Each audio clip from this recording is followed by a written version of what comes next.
যমুনা টিভির দর্শক ফোরামের উদ্যোগে কুয়েতে পালিত হয়েছে টেলিভিশনের নবম বর্ষপূর্তি।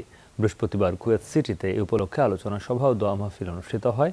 এদিন কেক কাটা, ইফতার ও নৈশভোজের মাধ্যমে যমুনা টিভির নবম বর্ষপূর্তি পালন করেন তারা। দেশের মানুষ ও প্রবাসীদের আস্থা, ভালোবাসা অর্জনের জন্য অভিনন্দন জানান তারা। একই সাথে বস্তুনিষ্ঠ সংবাদ ও প্রবাসীদের সুখ দুঃখ ও সম্ভাবনার খবর প্রচারের জন্য প্রকাশ করেন কৃতজ্ঞতা। আলোচনা সভা শেষে যমুনা টেলিভিশনের প্রতিষ্ঠাতা বীর মুক্তিযোদ্ধা নুরুল ইসলামের আত্মার মাগফিরাত কামনায় দোয়া করা হয়। অনুষ্ঠানে সভাপতিত্ব করেন দর্শক ফোরাম কুয়েতের সভাপতি মোহাম্মদ হুমায়ুন আলী এবং সঞ্চালনা করেন মোহাম্মদ হেফজু মিয়া। এছাড়া প্রধান অতিথি হিসেবে উপস্থিত ছিলেন বাংলাদেশ প্রেস ক্লাব কুয়েতের সভাপতি মঈনুদ্দিন সরকার সুমন, বিশেষ অতিথি আহ জুবেদ। এছাড়া আরও উপস্থিত ছিলেন আল আমিন রানা, সাদেক রিপন, নাসিরউদ্দিন খোকন সহ বিভিন্ন সামাজিক, সাংস্কৃতিক ও রাজনৈতিক সংগঠনের নেতৃবৃন্দ।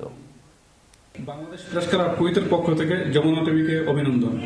যমুনা টিভি কুয়েত প্রতিনিধি কুয়েত প্রবাসীদের যে বিভিন্ন সমসাময়িক বিষয়গুলি তুলে ধরছেন, কুয়েতে খুবই সাড়া জাগিয়েছেন। যমুনা টিভি সবসময় প্রবাসীদের পক্ষে সুন্দর নিউজ করে। আমরা প্রবাসীর পক্ষ থেকে যমুনার ফ্যামিলিকে, যমুনা টিভিকে আন্তরিক শুভেচ্ছা জানাচ্ছি। যমুনা টিভির সংবাদগুলো খুবই আমাদেরকে আকৃষ্ট করে।